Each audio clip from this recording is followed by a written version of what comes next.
نحمده ونستعينه ونستغفره ونعوذ بالله من شرور أنفسنا ومن سيئات أعمالنا من يهده الله فلا مضل له ومن يضلل فلا هادي له وأشهد أن لا إله إلا الله وحده لا شريك له وأشهد أن محمدا عبده ورسوله يا أيها الذين آمنوا اتقوا الله حق تقاته ولا تموتن إلا وأنتم مسلمون يا أيها الناس اتقوا ربكم الذي خلقكم من نفس واحدة وخلق منها زوجها وبث منهما رجالا كثيرا ونساء واتقوا الله الذي تساءلون به والأرحام إن الله كان عليكم رقيبا يا أيها الذين آمنوا اتقوا الله وقولوا قولا سديدا يصلح لكم أعمالكم ويغفر لكم ذنوبكم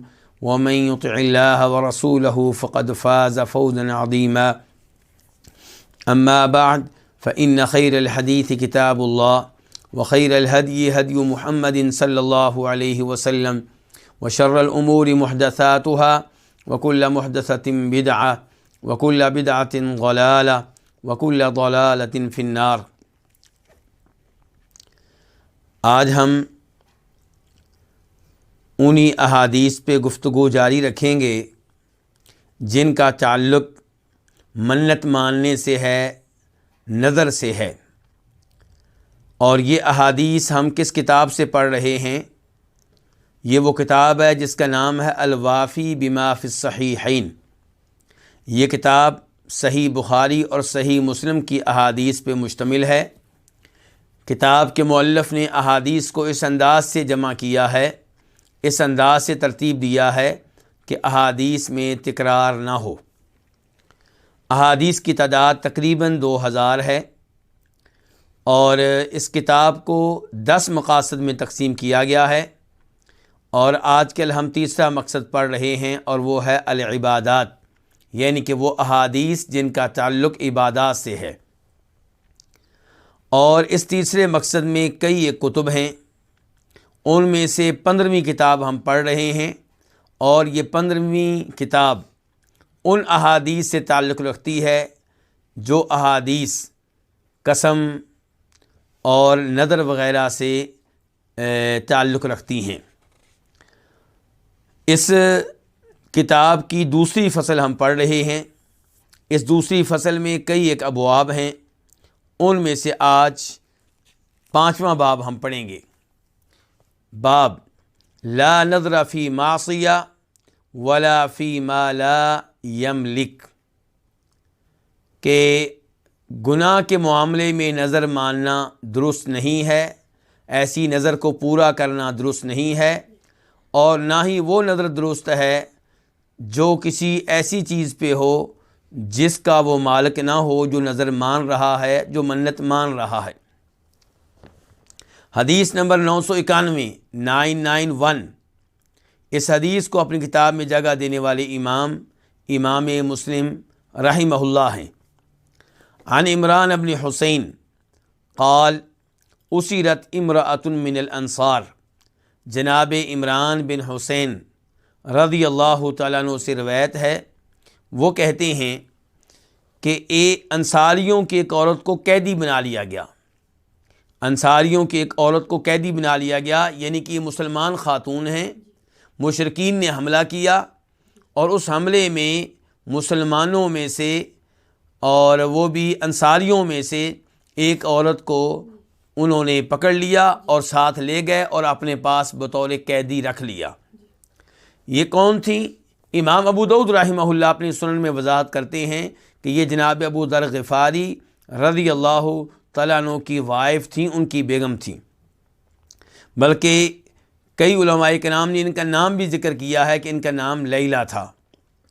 تو اسرت امرأۃ من انصار، انصاریوں میں سے ایک عورت کو قیدی بنا لیا گیا۔ وَأُصِيبَتِ الْعَضْبَاءُ، اور نبی علیہ الصلوۃ والسلام کی اونٹنی عضباء کو بھی پکڑ لیا گیا، یعنی کہ اس حملے میں جہاں انہوں نے مسلمانوں کی ایک عورت کو قیدی بنایا، وہاں پہ انہوں نے نبی علیہ الصلوۃ والسلام کی اونٹنی جس کا نام عزبا تھا اسے بھی پکڑ لیا اور اسے بھی ساتھ لے گئے. فکانت المرأۃ فی الوثاق، تو یہ عورت بیڑیوں میں تھی، یعنی کہ اس کو باندھ لیا گیا تھا، قید تھی ان کے پاس، آزاد نہیں تھی. وکان القوم یریحون نعامہم بین یدی بیوتہم، اور وہ لوگ، کون سے لوگ؟ مشرکین جنہوں نے قیدی بنایا ہوا تھا، وہ لوگ یریحون نعامہم، اپنے اونٹوں کو بٹھایا کرتے تھے، آرام دیا کرتے تھے اپنے گھروں کے سامنے.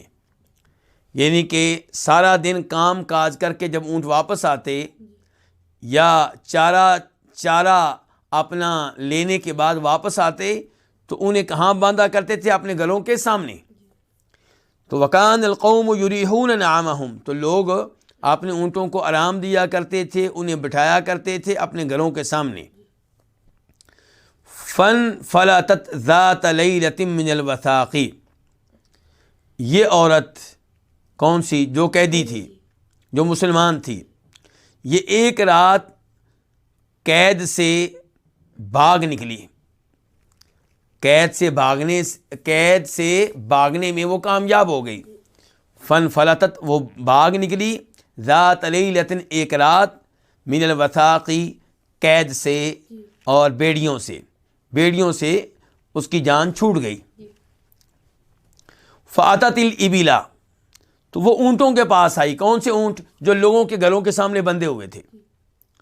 فجعلت اذا دنت من البعیر رغا فتترکہ، اچھا یہ عورت اونٹوں کے پاس کیوں آئی ہے؟ تاکہ کسی ایک اونٹ پہ بیٹھے اور وہاں سے بھاگ نکلے. فجعلت اذا دنت من البعیر، تو وہ جب بھی کسی اونٹ سے قریب ہوتی تو رغا، وہ اونٹ بلبلانے لگتا، آوازیں نکالنے لگتا، یعنی کہ تیار نہ ہوتا اس کام کے لیے کہ ان کی بات مانے. یہ ظاہر اس کو کھڑا کرنا چاہتی ہوں گی، اس کے اوپر بیٹھنا چاہتی ہوں گی، لیکن جس اونٹ کے بھی قریب جاتی وہ بلبلانے لگتا، آوازیں نکالتا.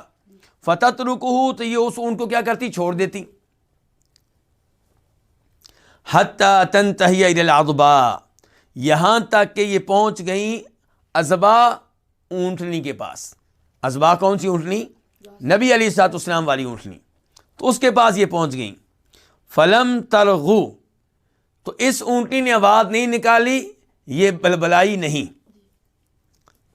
قال، راوی کہتے ہیں حدیث کے، وہ کون ہیں؟ عمران بن حسین، کہ وَنَاقَةٌ مُنَوَّقَةٌ، کہ یہ اونٹنی کیسی تھی؟ تربیت یافتہ تھی. یہ اونٹنی تربیت یافتہ تھی، سدائی ہوئی تھی، یعنی کہ تنگ کرنے والی نہیں تھی.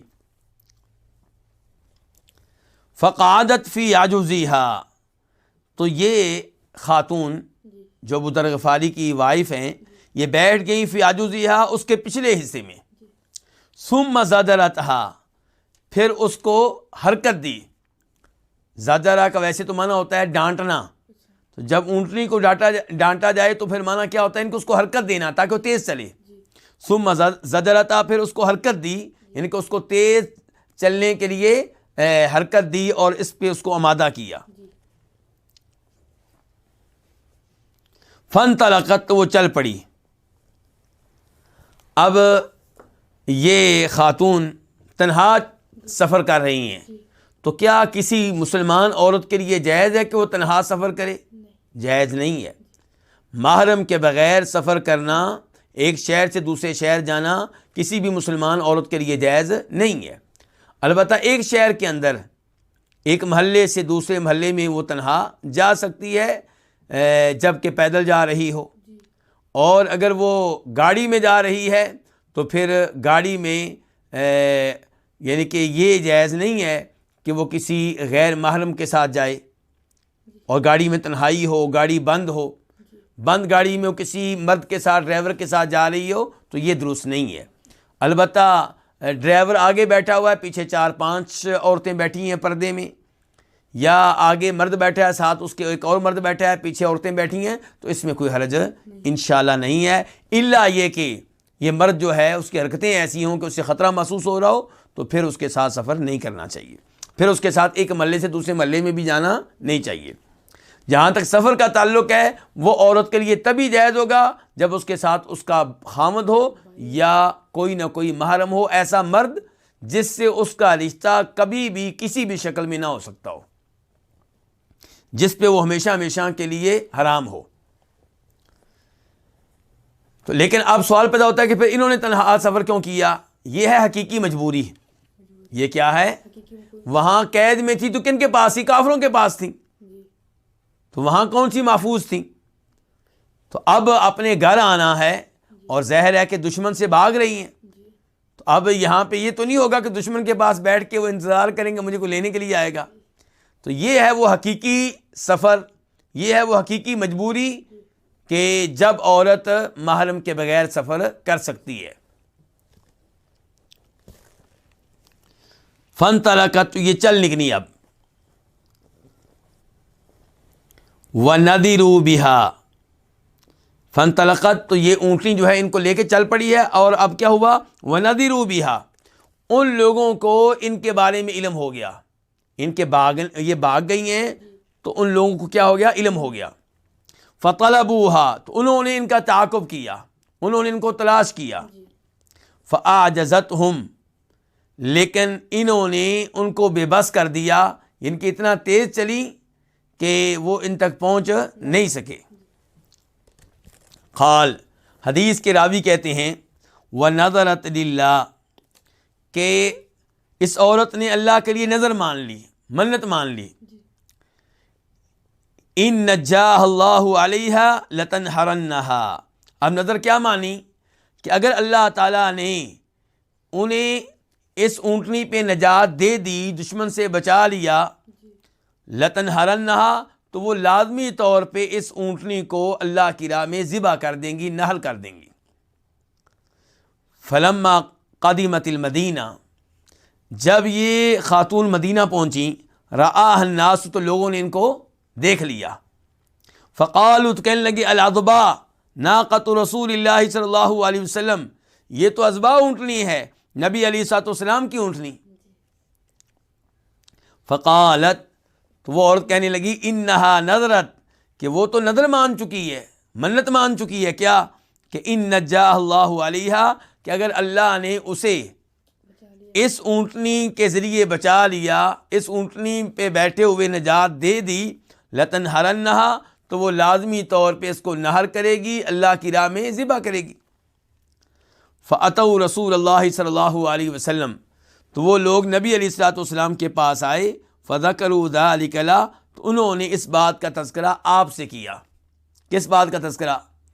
کہ ابو ذر کی وائف جو ہیں وہ واپس آ گئی ہیں اور آپ کی اونٹنی اسباب پہ آئی ہیں اور منت مان چکی ہیں کہ اسے اللہ کی راہ میں ذبح کریں گی۔ فقال، تو آپ نے فرمایا سبحان اللہ، یہ سبحان اللہ اس موقع پہ کیوں کہا گیا؟ تعجب کا اظہار کرتے ہوئے کہ مجھے تعجب ہے اس عورت پہ کہ کیسی نظر مان لی ہے اس نے، اونٹنی میری، اونٹنی میری، اور منت وہ مان رہی ہے کہ میں ذبح کروں گی۔ سبحان اللہ۔ فرمایا بئس ما جزتھا، کتنا برا بدلہ اس نے دیا ہے اس کو، کس کو؟ اونٹنی کو، کہ جس اونٹنی نے اس کی جان بچائی ہے اسی اونٹنی کے بارے میں نظر مان چکی ہے کہ میں اسے اللہ کی راہ میں ذبح کروں گی۔ بئس ما جزتھا، کتنا برا بدلہ اس نے اس کو دیا ہے۔ نظرت للہ، اللہ تعالیٰ کے لیے اس نے منت مان لی ہے کہ ان نجاہ اللہ علیہ، اگر اللہ تعالیٰ اسے نجات دیں اس اونٹنی کے ذریعے، لتنہرنہا، تو یہ لازمی طور پہ اس کو کیا کرے گی؟ ذبح کرے گی۔ لا وفاء لنذر فی معصیہ، کسی ایسی نظر کو پورا کرنا جائز نہیں ہے، کسی ایسی نظر کو پورا کرنا درست نہیں ہے، فی معصیۃ، جو اللہ کی نافرمانی کے معاملے میں ہو۔ مثال کے طور پہ کوئی منت مان لے کہ میرا یہ کام ہو گیا تو میں شراب پیوں گا، تو یہ جو منت ہے یہ گناہ پہ مشتمل ہے۔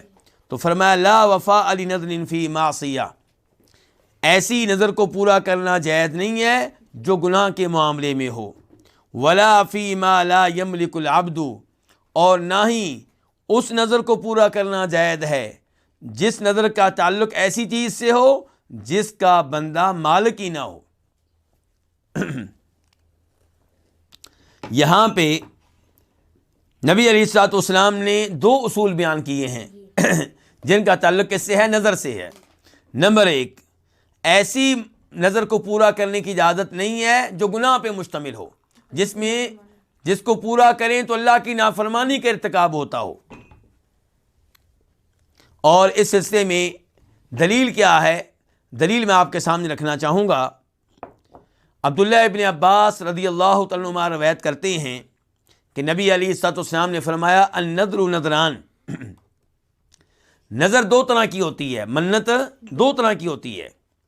فما کان للہ فکفارتہ الوفاء، جو نظر مانی جائے اللہ تعالیٰ کے لیے، یعنی کہ جو اللہ کی اطاعت پہ مشتمل ہو، تو اس کا کفارہ یہ ہے کہ اس کو پورا کیا جائے۔ وما کان للشیطان فلا وفاء فیہ، اور جو نظر شیطان کے لیے ہو، جس نظر کو پورا کریں تو کون راضی ہوگا؟ شیطان، رحمان نہیں بلکہ شیطان۔ فرمایا فلا وفاء فیہ، تو اس کو پورا کرنے کی اجازت نہیں ہے۔ وعلیہ کفارۃ یمین، اور ایسے آدمی پہ جس نے وہ نظر مانی ہو جو گناہ پہ مشتمل ہو، اس پہ کفارہ ہے۔ کفارہ کون سا؟ قسم کا کفارہ۔ کون سا کفارہ؟ قسم کا کفارہ، اور اس کا تذکرہ آگے آئے گا۔ یہ حدیث جو ہے اس کو امام ابن الجارود اپنی کتاب المنتقیٰ میں روایت کرتے ہیں، اور امام بہقی روایت کرتے ہیں، اور شیخ البانی رحمہ اللہ نے اس حدیث کو صحیح قرار دیا ہے، اور ان کی کتاب الصحیحہ میں اس کا نمبر جو ہے وہ کیا ہے؟ 479۔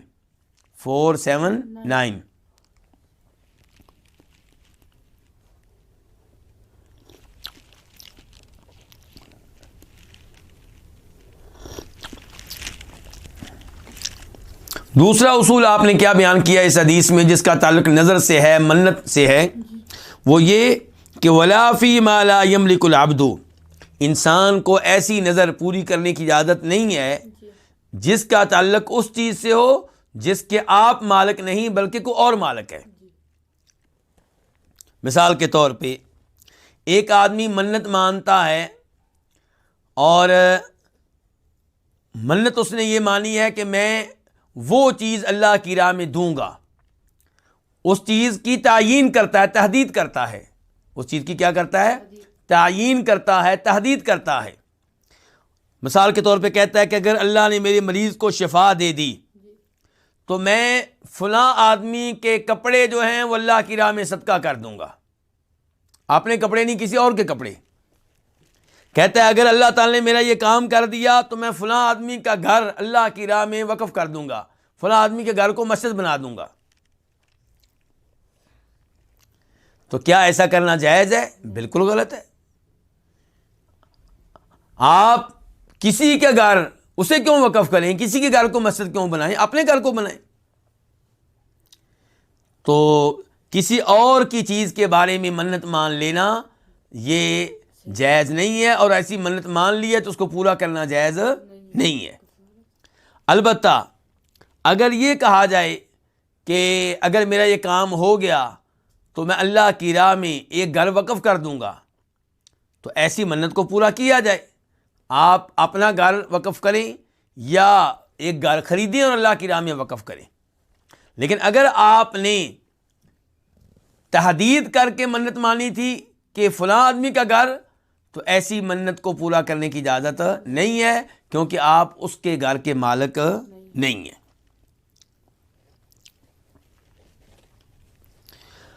اس حدیث سے ایک بڑا اہم مسئلہ معلوم ہوا، وہ یہ کہ اگر کافر لوگ مسلمانوں کی کسی چیز پہ قبضہ کر لیتے ہیں اور مسلمان بعد میں وہ چیز حاصل کرنے میں کامیاب ہو جاتے ہیں، تو اب وہ کس کو ملے گی؟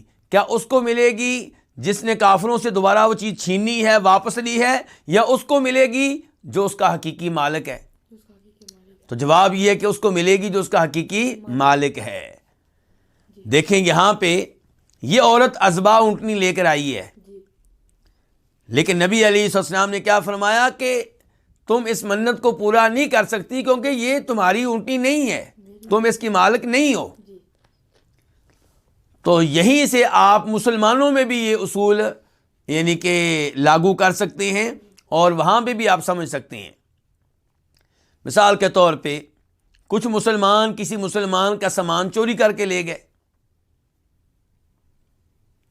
اب بعد میں کسی اور نے، پولیس نے، کسی نے وہ سامان واپس لے لیا، تو کیا جس نے واپس لیا وہ کہہ سکتا ہے میں واپس لے کر آیا ہوں اس لیے میں استعمال کروں گا؟ نہیں۔ آپ یعنی کہ کسی مسلمان کا گھوڑا جو ہے وہ چوری کر کے لے گئے، گاڑی چوری کر کے لے گئے، سائیکل چوری کر کے لے گئے، اب آپ نے وہ حاصل کر لی ہے اور آپ پولیس میں ہیں یا کسی اور حیثیت سے آپ نے حاصل کر لی ہے، تو آپ اپنے پاس نہیں رکھ سکتے یہ سوچ کر اور یہ کہہ کر کہ جناب ہماری محنت ہے، ہم نے حاصل کی ہے۔ نہیں، وہ جس مسلمان کی ہے آپ اس کو واپس کریں گے۔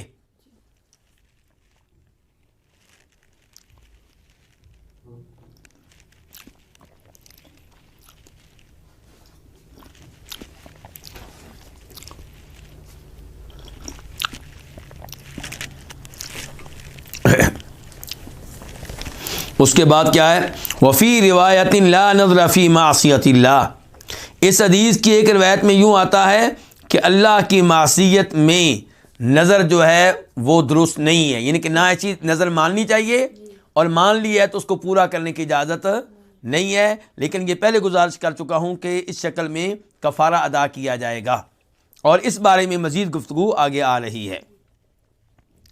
باب نمبر 6، باب کفارۃ النذری۔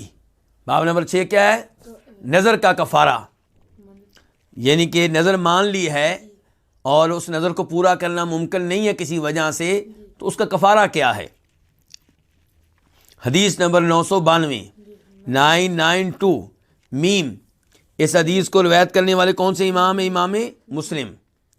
عن عقبہ بن عامر، روایت ہے جناب عقبہ بن عامر الجہنی سے، المصری سے، یعنی کہ یہ جوہنی ہیں اور چونکہ بعد میں مصر میں چلے گئے تھے، وہاں رہتے رہے ہیں، اس لیے ان کو جوہنی بھی کہا جاتا ہے، مصری بھی۔ جوہنی قبیلے کے لحاظ سے اور مصری اس لحاظ سے کہ ان کی آخری زندگی کہاں گزری ہے؟ مصر میں گزری ہے۔ عن رسول اللہ صلی اللہ علیہ وسلم قال، وہ روایت کرتے ہیں رسول اللہ صلی اللہ علیہ وسلم سے کہ آپ نے فرمایا کفارۃ النذری کفارۃ الیمین، نظر کا کفارہ وہی ہے جو قسم کا کفارہ ہے، لیکن نظر کا کفارہ کو الگ سے نہیں ہے، جو کفارہ قسم کا بتایا گیا ہے وہی نظر کا ہے۔ اب سوال پیدا ہوتا ہے قسم کا کفارہ کیا ہے؟ تو وہ سورہ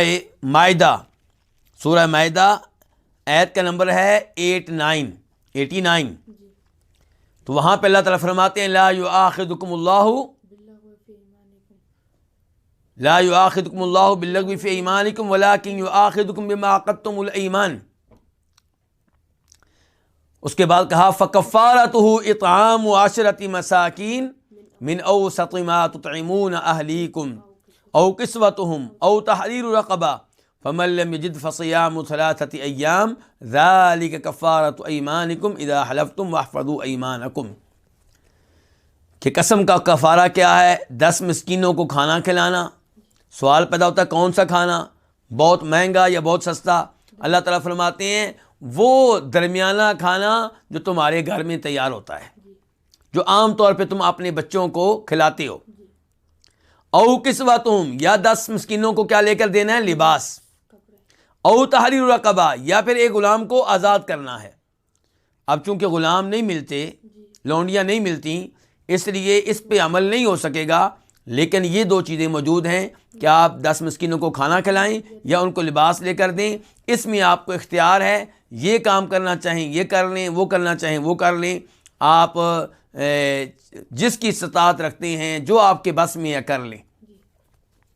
اور اگر آپ فقیر اور مسکین ہیں، آپ کے پاس استطاعت نہیں ہے 10 مسکینوں کو کھانا کھلانے کی یا 10 لوگوں کو لباس لے کر دینے کی استطاعت نہیں ہے، تو اللہ تعالیٰ کہتے ہیں پھر 3 دن کے روزے رکھنے ہیں۔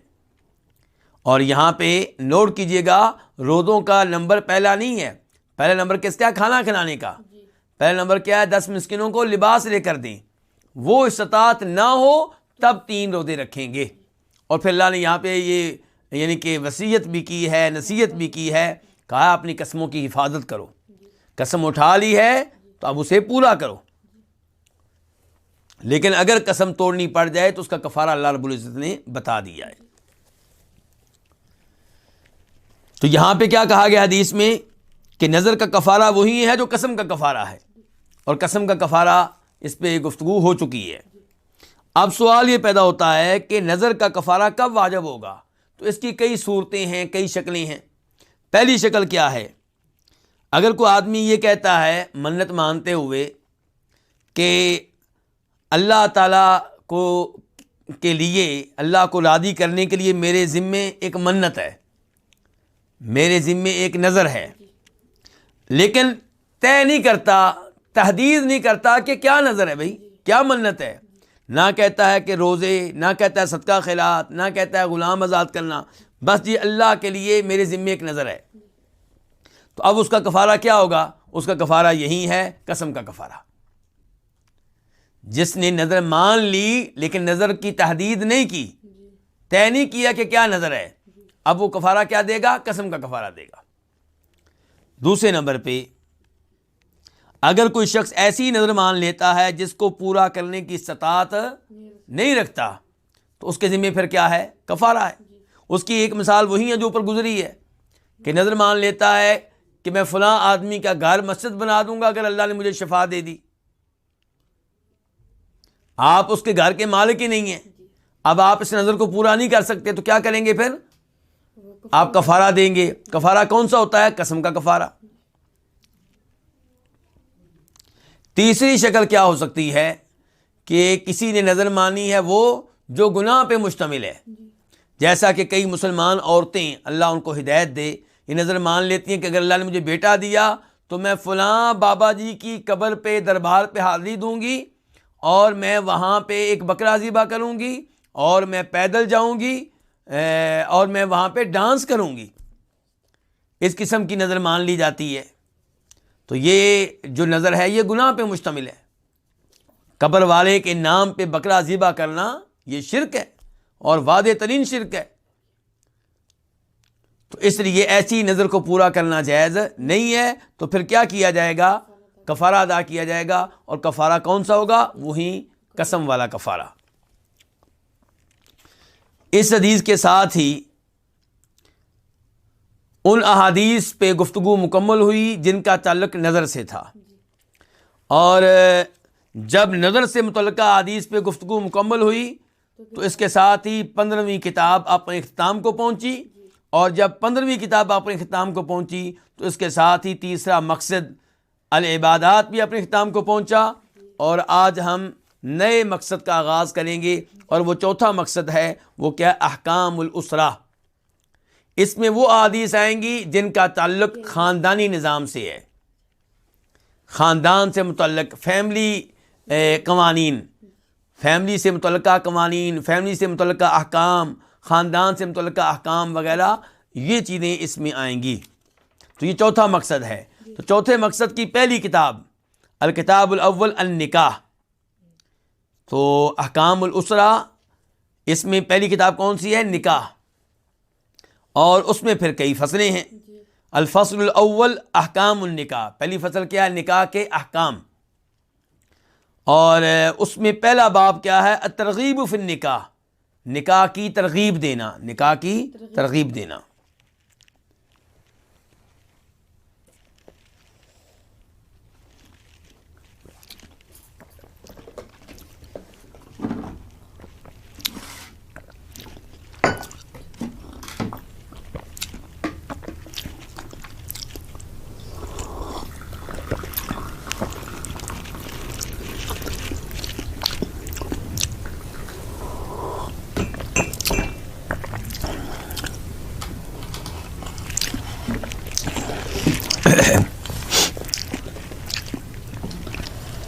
اللہ رب العزت نے قرآن حکیم میں نکاح کی ترغیب دی ہے، چنانچہ اللہ تعالیٰ فرماتے ہیں سورہ نور میں وَأَنكِحُوا الْأَيَامَ مِنكُمْ وَالصَّالِحِينَ مِنْ عِبَادِكُمْ وَإِمَائِكُمْ، کہ تم میں سے جو بغیر نکاح کے ہیں، مرد ہوں یا عورتیں، ان کا نکاح کر دو۔ والصالحین من عبادکم و امائکم، بلکہ تمہارے غلاموں میں سے اور تمہاری لونڈیوں میں سے جو نکاح کے قابل ہیں ان کا نکاح بھی کر دو۔ اور سورہ رعد میں اللہ تعالیٰ فرماتے ہیں وَلَقَدْ أَرْسَلْنَا رُسُلًا مِّن قَبْلِكَ وَجَعَلْنَا لَهُمْ أَزْوَاجًا وَذُرِّيَّةً، ہم نے آپ سے پہلے جتنے بھی رسول بھیجے ہیں ہم نے ان کو بیویاں بھی دیں اور ان کو اولاد بھی دی۔ تو اس سے پتہ چلا کہ شادی کرنا یہ انبیاء کرام علیہم السلام کی سنت ہے، ان کا طریقہ کار ہے، اور اولاد کی خواہش رکھنا، اولاد لینا، ان کی تربیت کرنا، یہ بھی انبیاء کرام علیہم السلام کی سنت اور ان کا طریقہ کار ہے۔ اس کے بعد حدیث کی طرف آتے ہیں۔ حدیث نمبر 993 993 قاف، اس حدیث کے بیان کرنے پہ اتفاق ہے کہ اس کا امام بخاری کا اور امام مسلم کا۔ عن انس بن مالک رضی اللہ عنہ، روایت ہے جناب انس بن مالک رضی اللہ تعالیٰ عنہ سے، قال، وہ کہتے ہیں جاء ثلاثة رہط الى بیوت ازواج النبی صلی اللہ علیہ وسلم یسألون عن عبادت النبی صلی اللہ علیہ وسلم، 3 لوگ نبی علیہ السلام کی بیویوں کے گھروں کی جانب آئے۔ کیوں آئے؟ وہ نبی کریم صلی اللہ علیہ وسلم کی عبادت کے بارے میں سوال کر رہے تھے، جاننا چاہتے تھے کہ نبی علیہ السلام کس قدر عبادت کرتے ہیں، کتنی عبادت کرتے ہیں۔ دیکھیں، اپنا اپنا شوق ہے۔ نیک لوگوں کا شوق کیا ہوتا ہے؟ نبی علیہ السلام کے بارے میں معلومات لینا۔ آپ کیسے نماز پڑھتے تھے، کون کون سی نمازیں پڑھتے تھے، کس کس دن روزہ رکھتے تھے، اذکار کیا کیا کرتے تھے، آپ کی دعائیں کون سی ہوا کرتی تھی، وہ ہر وقت نبی علیہ السلام کے بارے میں سوال کریں گے۔ اور کچھ لوگ وہ ہیں جنہیں کلمہ پڑھنے کے باوجود اپنے نبی صلی اللہ علیہ وسلم کے بارے میں کچھ پتہ نہیں ہے، نہ آپ کی سیرت پہ مشتمل کبھی کوئی کتاب پڑھی ہے، نہ آپ کی ذات میں کبھی کوئی دلچسپی لی ہے۔ آپ کی بجائے دنیاوی لوگوں کے بارے میں پڑھتے رہیں گے، سنتے رہیں گے، معلومات لیتے رہیں گے، کبھی کھلاڑیوں کے بارے میں، کبھی اداکاروں کے بارے میں، کبھی گلوکاروں کے بارے میں، کبھی پیروں کے بارے میں، کبھی سائنسدانوں کے بارے میں۔ اگر معلومات نہیں ہوں گی تو اپنے نبی کے بارے میں نہیں ہوں گی، باقی پوری دنیا کا علم ہوگا۔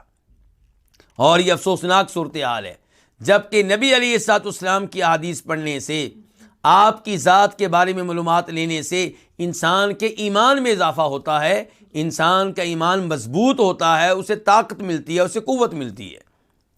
تو یہ 3 لوگ آئے ہیں نبی علیہ السلام کی بیویوں کے گھروں کی طرف، اور کیوں آئے ہیں؟ جاننا چاہ رہے ہیں نبی علیہ السلام کی عبادت کے بارے میں۔ فلما اخبروا، جب انہیں بتایا گیا کس کے بارے میں؟ آپ علیہ السلام کی عبادت کے بارے میں، کأنہم تقالوها، گویا کہ انہوں نے آپ کی عبادت کو کم شمار کیا، تھوڑا سمجھا۔ کیا مطلب؟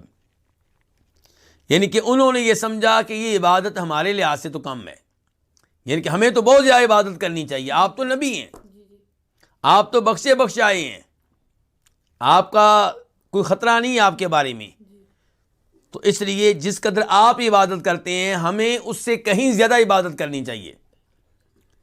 جبکہ نبی علیہ السلام کی عبادت جو ان کے سامنے رکھی گئی ہوگی وہ کوئی تھوڑی عبادت نہیں تھی۔ آپ رات کو تہجد کی نماز پڑھتے تھے تو اتنی لمبی پڑھتے تھے کہ آپ کے بابرکت پاؤں سوج جایا کرتے تھے، اور نفلی روزے رکھنے پہ آتے تو رکھتے ہی چلے جاتے۔ اور اذکار کی طرف آئیں تو ام المومنین عائشہ فرماتی ہیں کان یذکر اللہ علی کل احیانی، آپ ہر وقت اللہ کا ذکر کرتے تھے۔ اس کے باوجود ان لوگوں نے اس عبادت کو اپنے لیے کم خیال کیا اور یہ فیصلہ کیا کہ ہمیں آپ سے بڑھ کر عبادت کرنی چاہیے۔ اب یہ سوچ آپ کو کیسی لگ رہی ہے؟ اچھی سوچ لگ رہی ہے، بظاہر یہ سوچ بہت اچھی ہے، اس کے اوپر شاباش ملنی چاہیے، لیکن دیکھیے فقالوا، تو انہوں نے کہا، وَأَيْنَ نَحْنُ مِنَ النَّبِيِّ صلی اللہ علیہ وسلم، اور ہم نبی علیہ السلام کے مقابلے میں کہاں پہ ہیں؟ یعنی کہ آپ کا مقام تو بہت اونچا ہے، ہم آپ کے مقام تک نہیں پہنچ سکتے، ہم تو گنہگار قسم کے لوگ ہیں، ہمیں تو بہت زیادہ عبادت کرنی چاہیے۔ قد غفر اللہ ما تقدم من ذنبہ وما تأخر، یقیناً اللہ نے آپ کو بخش دیے ہیں، کیا؟ ما تقدم من ذنبہ، آپ کے وہ گناہ جو گزر چکے، وما تأخر، اور آپ کے وہ گناہ جو بعد میں ہوں گے۔ قال احدہم، تو ان میں سے ایک کہنے لگا، کیا کہنے لگا؟ کہ اما انا فانی اصلی اللیل ابدا، جہاں تک تعلق ہے میرا تو میں ہر رات نماز ادا کیا کروں گا، ابداً، یعنی کہ ہمیشہ ہمیشہ، اس میں کوئی ناغہ وغیرہ نہیں ہوگا۔ اچھا، یہاں پہ سوال پیدا ہوتا ہے کہ تین لوگ کون تھے یہ؟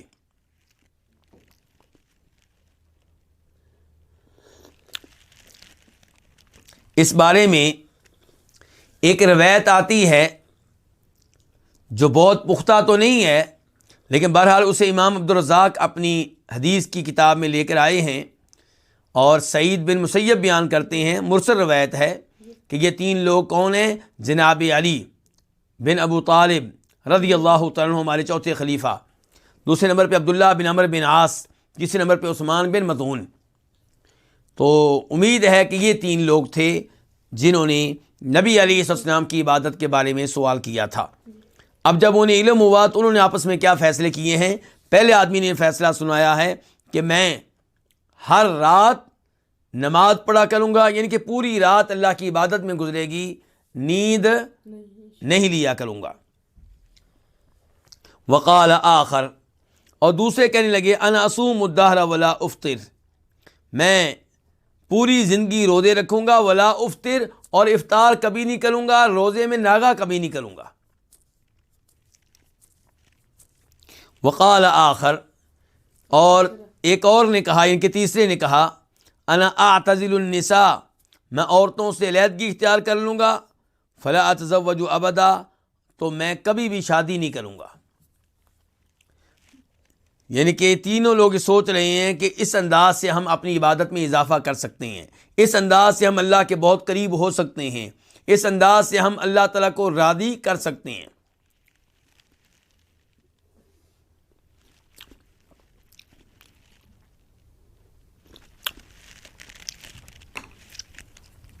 فجاء رسول اللہ صلی اللہ علیہ وسلم فقال، تو رسول اللہ صلی اللہ علیہ وسلم آئے تو آپ نے کہا، انتم الذین قلتم کذا و کذا، تم ہی وہ لوگ ہو کہ تم نے اس طرح کہا ہے۔ یعنی کہ نبی علیہ الصلوۃ والسلام سے ان لوگوں کی پہلے ملاقات نہیں ہوئی تھی، پہلے ان کو جو معلومات ملی تھیں وہ آپ کی بیویوں کے ذریعے ملی تھیں کہ آپ گھر کے اندر کتنی عبادت کرتے ہیں، مسجد کے اندر کتنی کرتے ہیں، وہ تو بیویوں سے پوچھنے کی ضرورت نہیں تھی، وہ تو یہ صحابہ کرام بھی جانتے تھے، لیکن گھر کے اندر کتنی عبادت کرتے ہیں اس کے بارے میں انہوں نے سوال کیا۔ انتم الذین قلتم کذا و کذا، تم ہی وہ لوگ ہو کہ تم نے یوں کہا ہے۔ اما واللہ انی لاخشاکم للہ واتقاکم لہ، خبردار، یعنی کہ اما کا جو لفظ ہوتا ہے کس لیے ہوتا ہے؟ خبردار، یہ بتانے کے لیے کہ جو بات میں کرنے لگا ہوں اسے دھیان سے سننا، توجہ سے سننا۔ اما، خبردار، واللہ، اللہ کی قسم، انی لاخشاکم للہ واتقاکم لہ، میں تم میں سے سب سے بڑھ کر اللہ سے ڈرنے والا ہوں، اور تم میں سے سب سے زیادہ تقوی اختیار کرنے والا ہوں، پرہیزگار ہوں۔ یہ الفاظ آپ نے کیوں کہے؟ یہ الفاظ اس لیے کہے کہ شاید کسی کے ذہن میں یہ آ رہا ہو کہ اللہ رب العزت نے میرے بارے میں اعلان کر دیا ہے کہ لیغفر لک اللہ ما تقدم من ذنبک وما تأخر، آپ کے اگلے پچھلے گناہ معاف۔ تو لوگ یہ سمجھتے ہوں گے کہ شاید میں بے خوف ہو گیا ہوں، شاید اب میرے دل میں اللہ کا وہ ڈر نہیں رہا جو ہونا چاہیے، کیونکہ بشارت تو مل گئی ہے، یا یہ سمجھیں کہ شاید اب میں اتنا متقی و پرہیزگار نہیں رہا جتنا ہونا چاہیے. تو فرمایا سن لو میں تم میں سے سب سے بڑھ کر اللہ سے ڈرنے والا ہوں, میں تم میں سے سب سے بڑھ کر متقی پرہیزگار اور تقوی اختیار کرنے والا ہوں. لیکنی اصوم و افطر, سب سے زیادہ متقی ہونے کے باوجود, سب سے زیادہ اللہ سے ڈرنے کے باوجود میرا کیا حال ہے؟ لیکنی اصوم و افطر, میں روزے بھی رکھتا ہوں اور روزے کا ناغہ بھی کر لیتا ہوں. وَأُصَلِّي وَأَرْقُدْ, اور میں نماز بھی پڑھتا ہوں اور نیند بھی پوری کرتا ہوں, یعنی کہ رات کو قیام کرتا ہوں, تہجد پڑھتا ہوں, لیکن نیند بھی پوری کرتا ہوں. وَأَتَزَوَّجُ النِّسَاءَ, اور میں عورتوں سے شادیاں بھی کرتا ہوں. فَمَنْ رَغِبَ عَنْ سُنَّتِي فَلَيْسَ مِنِّي, تو جو میری سنت سے اعراض کرے وہ مجھ میں سے نہیں ہے, یعنی کہ وہ میرے طریقہ کار پہ نہیں ہے, میرے راستے پہ نہیں ہے, میری شریعت پہ نہیں ہے. اب اس حدیث پہ غور کیجئے. پہلے نمبر پہ اس حدیث سے ہمیں یہ سبق ملا کہ یہ اعلان کر دینا کہ میں پوری زندگی شادی نہیں کروں گا, یہ اعلان غیر مناسب ہے. ان صحابہ کرام میں سے ایک نے یہی اعلان کیا تھا کہ میں پوری زندگی اللہ کی عبادت میں گزاروں گا, اس لیے میں شادی نہیں کروں گا. تو آپ علیہ السلام نے کیا کہا کہ میں نے تو شادیاں کر رکھی ہیں, میری یہ سنت ہے, میرا یہ طریقہ ہے, اور جو میرے طریقے سے اعراض کرے وہ مجھ میں سے نہیں ہے. اس کا مطلب یہ ہے کہ آپ شادی کرنے کی ترغیب دے رہے ہیں, اور یہی ہمارا باب تھا. باب کیا تھا؟ ترغیب فی النکاح, کہ نکاح کی رغبت, نکاح کا شوق دلانا. تو آپ نے یہاں پہ نکاح کا شوق دلایا ہے, نکاح کرنے کی ترغیب دی ہے. دوسرے نمبر پہ پتہ چلا کہ صحابہ کرام کتنے عظیم لوگ تھے. انہیں نبی علیہ السلام کے بارے میں جاننے کا شوق تھا, اللہ کی عبادت کا شوق تھا, جنت کے حاصل کرنے کا شوق تھا, اور جنت لینے کے لیے, اللہ کو راضی کرنے کے لیے وہ ہر قربانی دینے کے لیے تیار تھے. پوری رات کی نیند کی قربانی دینا کوئی آسان بات نہیں ہے. یہ اعلان کر دینا کہ میں روزانہ روزہ رکھوں گا, یہ کوئی آسان بات نہیں ہے. یہ اعلان کر دینا کہ میں شادی نہیں کروں گا, یہ کوئی معمولی بات نہیں ہے. اور ان تمام اعلانات کے پیچھے کیا مقصد تھا؟ دنیا سے شباس لینا نہیں, صرف اللہ کو راضی کرنا. تو پتہ چلا کہ صحابہ کرام کس قدر عبادت گزار تھے, کس قدر ان میں شوق تھا, جذبہ تھا رب کو راضی کرنے کا. اور اس سے یہ پتہ چلا کہ ضروری نہیں کہ آپ کی نیت ٹھیک ہو تو آپ کا عمل بھی ٹھیک ہو. صحابہ کرام کی نیت بڑی عمدہ تھی, لیکن جو انہوں نے عمل کیا, جو انہوں نے اعلان کیا, وہ درست نہیں تھا. اسی لیے نبی علیہ السلام نے انہیں ڈانٹ پلائی اور انہیں بتایا کہ تم اس معاملے میں میرے طریقہ کار پہ نہیں ہو, میرے طریقہ کار کو چھوڑ رہے ہو, اور جو میرے طریقے کو چھوڑے گا وہ مجھ میں سے نہیں ہے. اور یہی صورتحال ہوتی ہے ان دوستوں کی, ان لوگوں کی جو بدعات کی راہ اختیار کرتے ہیں. اب دیکھیں, کیا روزہ رکھنا یہ کوئی جرم ہے؟ کوئی جرم نہیں ہے. لیکن روزانہ رکھنا, کبھی ناغہ نہ کرنا, یہ نبی علیہ السلام کا طریقہ نہیں ہے. رات کو تہجد پڑھنا اچھی بات ہے, لیکن پوری رات نماز میں گزار دینا, عبادت میں گزار دینا, نیند پوری نہ کرنا, یہ آپ کا طریقہ نہیں ہے. یہ آپ سے آگے نکلنا ہے, یہ آپ کو کراس کرنا ہے. تو وہ لوگ جو عید میلاد النبی مناتے ہیں صلی اللہ علیہ وسلم, ان کی نیت اچھی ہے, لیکن تیسری عید کو ایجاد کر کے وہ نبی علیہ السلام سے آگے نکلنے کی کوشش کر رہے ہیں, آپ کو کراس کر رہے ہیں. ایسے ہی وہ لوگ جو دیگر بدعات کی راہ اختیار کرتے ہیں اور ان کا ارتکاب کرتے ہیں, وہ بظاہر اچھی نیت رکھتے ہیں, لیکن ان کا عمل نبی علیہ السلام کے طریقہ کار کے مطابق نہیں ہے. مثال کے طور پہ جب بھی اذان دینا تو اذان سے پہلے درود پڑھنا. اب درود پڑھنا تو اچھی بات ہے, آپ پہ سلام پڑھنا اچھی بات ہے, لیکن اذان سے پہلے درود پڑھنے کو, سلام پڑھنے کو معمول بنا لینا, یا اس موقع پہ اعوذ باللہ پڑھنا یا بسم اللہ پڑھنا, یہ نبی علیہ السلام کا طریقہ نہیں ہے، اور اس پہ یہی حدیث لاگو ہوگی کہ جو میرے طریقے سے اعراض کرے وہ مجھ میں سے نہیں ہے۔ ایسے ہی دیگر بدعات کا معاملہ ہے۔ مثال کے طور پہ نماز سے پہلے اونچی آواز سے نماز کی نیت کرنا۔ اب دل سے نیت کرنا یہ تو ضروری ہے، اس کے بغیر تو نماز ہی نہیں ہوگی، انما الاعمال بالنیات۔ لیکن زبان سے نیت کرنا یہ نبی علیہ السلام سے ثابت نہیں ہے۔ آپ نے کام کبھی نہیں کیا، آپ کے صحابہ کرام میں سے کسی صحابی نے یہ کام نہیں کیا، اور آج تقریباً پورا پاکستان کر رہا ہے، تقریباً انڈیا کے سبھی مسلمان کر رہے ہیں، تقریباً اکثریت یہ کام کر رہی ہے، جبکہ یہ نیا کام ہے۔ تو اس کو کیا کہیں گے؟ بدعت کہیں گے۔ 11ویں منانا، اردو سپیکنگ لوگوں میں سے بہت سارے لوگ یہ کام کر رہے ہیں، اور یہ بھی کیا ہے؟ یہ بھی بدعت ہے، یہ بھی ثابت نہیں ہے، نیت جتنی بھی اچھی ہو۔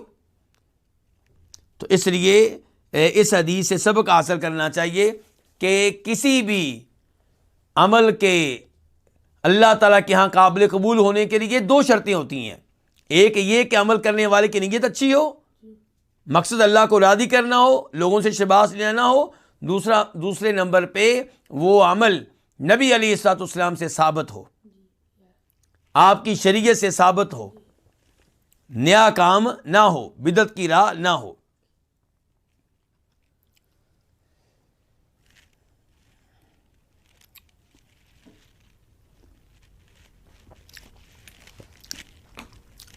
اس کے بعد سوال یہ اٹھے گا کہ نکاح نہ کرنا، نکاح کے بغیر زندگی گزار دینا، کیا یہ اتنی خطرناک چیز ہے کہ اللہ کے رسول علیہ السلام فرما رہے ہیں کہ ایسا کرنے والا مجھ میں سے نہیں ہے، میرے طریقہ کار پہ نہیں ہے؟ یاد رہے کہ یہاں پہ آپ علیہ السلام ان لوگوں سے مخاطب ہیں جن میں سے ایک نے کہا تھا کہ میں شادی نہیں کروں گا، کس لیے؟ اللہ کو راضی کرنے کے لیے۔ تو یہ آپ کے طریقے سے اعراض تھا۔ تو اگر کوئی اس لیے شادی نہیں کرتا کہ آپ کے طریقے سے اعراض کر رہا ہے تو پھر یہ خطرناک معاملہ ہے۔ لیکن اگر کسی کی کوئی اور مجبوری ہے، مالی لحاظ سے وہ شادی کرنے کی استطاعت نہیں رکھتا، یا جسمانی لحاظ سے شادی کرنے کی استطاعت نہیں رکھتا، تو اس کو ہم مجرم قرار نہیں دیں گے۔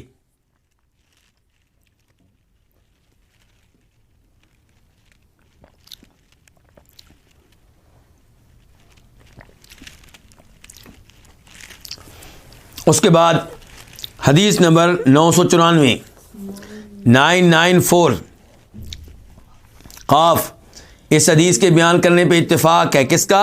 امام بخاری کا اور امام مسلم کا۔ عن عبداللہ بن مسعود رضی اللہ عنہ قال، روایت ہے جناب عبداللہ بن مسعود رضی اللہ تعالیٰ عنہ سے، قال، وہ کہتے ہیں، کننا مع النبی صلی اللہ علیہ وسلم شبابا لا نجد شیئا، کہ ہم نبی علیہ الصلوۃ والسلام کے ساتھ نوجوان تھے، ہم کچھ بھی نہیں پاتے تھے، ان کے ہمارے پاس مال نہیں تھا۔ عبداللہ بن مسعود کون ہیں؟ ان میں سے جو مکہ سے مدینہ آئے تھے۔ اب جو لوگ مکہ سے مدینہ آئے تھے وہ عام طور پہ فقیر ہو چکے تھے، کیونکہ اپنا کاروبار چھوڑ کر آئے تھے اور اپنی جائیداد چھوڑ کر آئے تھے، اپنا مال تقریباً چھوڑ کر آئے تھے، تو یہاں پہ ایک نئی جگہ پہ تھے، تو اس لیے ان میں سے بہت سارے ایسے تھے جو فقیر تھے، مسکین ہو چکے تھے۔ تو عبداللہ بن مسعود کہتے ہیں کہ ہم لوگ آپ کے ساتھ تھے، نوجوان تھے، اور ہمارے پاس کچھ بھی مال نہیں تھا، لا نہیں دشمن، کچھ بھی نہیں پاتے تھے۔ فقال لنا رسول اللہ صلی اللہ علیہ وسلم، تو ہم سے کہا رسول اللہ صلی اللہ علیہ وسلم نے، یا معاشر الشباب، اے نوجوانوں کی جماعت، من استطاع الباءۃ فلیتزوج، جو استطاعت رکھتا ہے کس چیز؟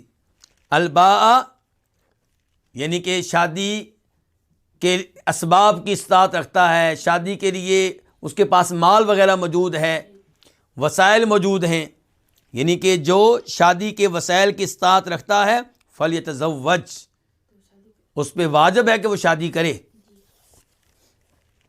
جو شادی کی استطاعت رکھتا ہے وہ شادی کرے۔ کیوں؟ فرمایا فَإِنَّهُ أَغَضُّ لِلْبَصَرِ، کیونکہ یہ نگاہوں کو جھکانے والی ہے۔ شادی سے انسان کی نگاہیں جھک جاتی ہیں۔ وَأَحْسَنُ لِلْفَرْجِ، اور یہ شرمگاہ کو کیا کرنے والی ہے؟ محفوظ کرنے والی ہے، شرمگاہ کو محفوظ کرنے والی ہے۔ نبی علیہ الصلوۃ والسلام یہاں پہ اشارہ کر رہے ہیں ایک آیت کی طرف۔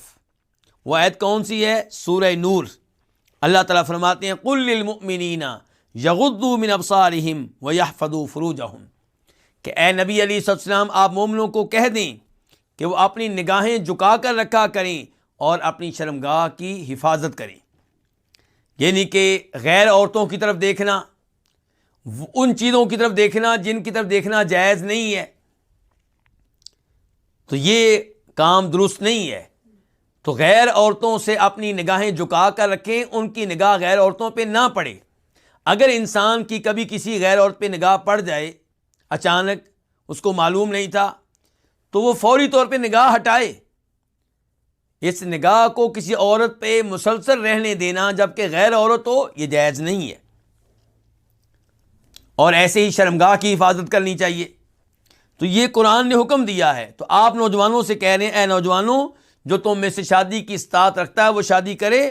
کیوں؟ کیونکہ شادی کرنے سے قرآن کی اس آیت پہ عمل ہو جائے گا، نگاہیں جھک جائیں گی اور شرمگاہ محفوظ ہو جائے گی، سیو ہو جائے گی۔ یعنی کہ جو شادی کر لیتا ہے، جس کی اپنی وائف موجود ہوتی ہے، وہ غیروں کی عورتوں کی طرف کیوں دیکھے گا؟ وَمَن لَّمْ يَسْتَطِعْ فَعَلَيْهِ بِالصَّوْمِ، اور جو شادی کی استطاعت نہیں رکھتا تو اس پہ واجب ہے کہ وہ کیا کرے؟ بالصوم، روزے رکھے۔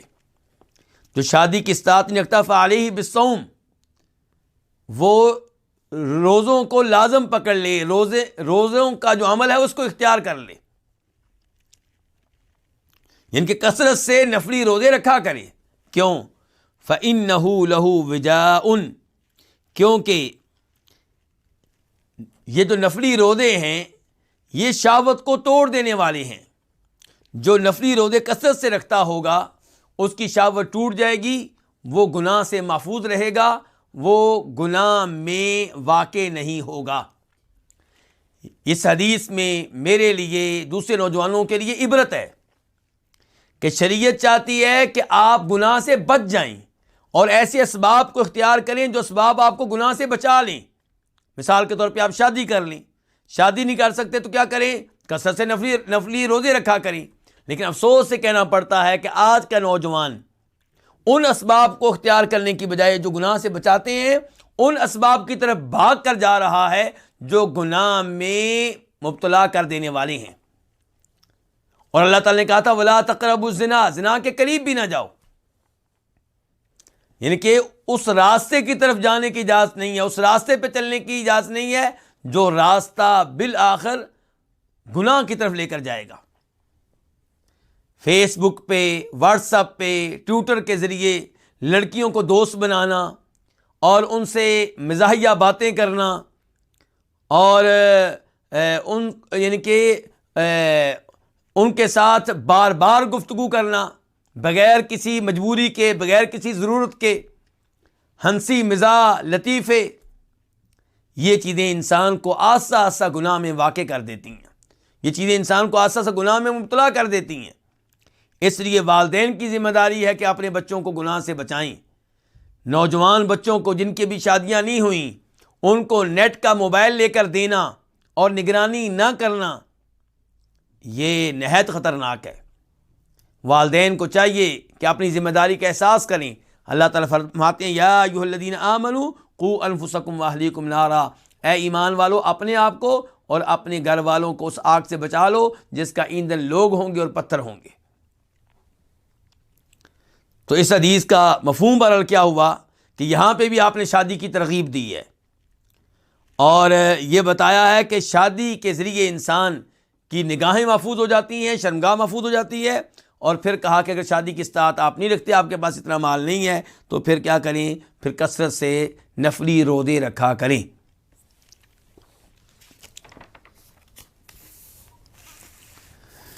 اس کے بعد باب نمبر 2، باب کراہت التبتل والخصاء،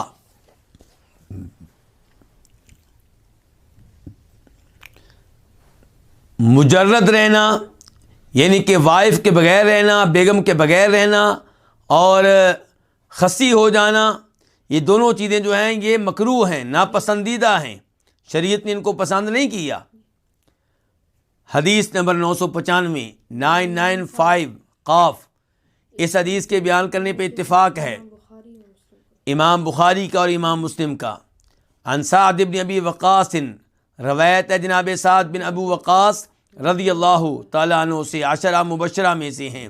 قال، وہ کہتے ہیں، رد رسول اللہ صلی اللہ علیہ وسلم علی عثمان بن مظعون التبتل ولو اذن له لاختصینا، کہ نبی صلی اللہ علیہ وسلم نے عثمان بن مظعون کے مجرد رہنے کو مسترد کر دیا، شادی کے بغیر رہنے کو، وائف کے بغیر رہنے کو، بیوی کے بغیر رہنے کو مسترد کر دیا، اور اگر آپ ان کو اجازت دیتے تو ہم بھی خصی ہو جاتے۔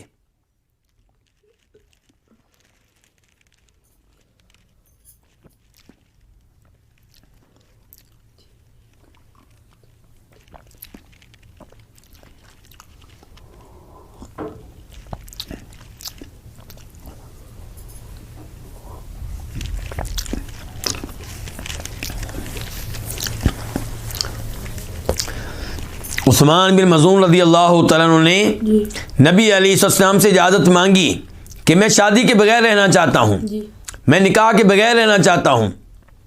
آپ نے انہیں ایسا کرنے کی اجازت نہیں دی، اور وہ کیوں ایسا چاہتے تھے؟ تاکہ زندگی وقف ہو جائے اللہ کی عبادت کے لیے، تاکہ زندگی گزرے اللہ رب العزت کی عبادت میں، قرآن کی تلاوت میں، نمازیں ادا کرنے میں، روزے رکھنے میں۔ وائف نہیں ہوگی تو دنیا کی فکر نہیں ہوگی، اور جب وائف نہیں ہوگی تو کسی کے ساتھ گفتگو میں وقت نہیں گزرے گا، اور جب شادی نہیں ہوگی تو بچے بھی نہیں ہوں گے، تو پوری زندگی اللہ کی عبادت میں گزرے گی، اللہ کو راضی کرنے میں گزرے گی۔ لیکن نبی علیہ الصلوۃ والسلام نے انہیں اس معاملے کی اجازت نہیں دی، اور جناب سعد کہہ رہے ہیں کہ اگر آپ عثمان بن مظعون کو اجازت دے دیتے تو پھر ہم نے بھی خصی ہو جانا تھا، ہم نے بھی وہ طریقہ اپنا لینا تھا جس سے مردانہ قوت ختم ہو جائے اور جنسی خواہش ختم ہو جائے اور انسان کو شادی کی ضرورت نہ رہے اور پوری زندگی اللہ کی عبادت میں گزرے۔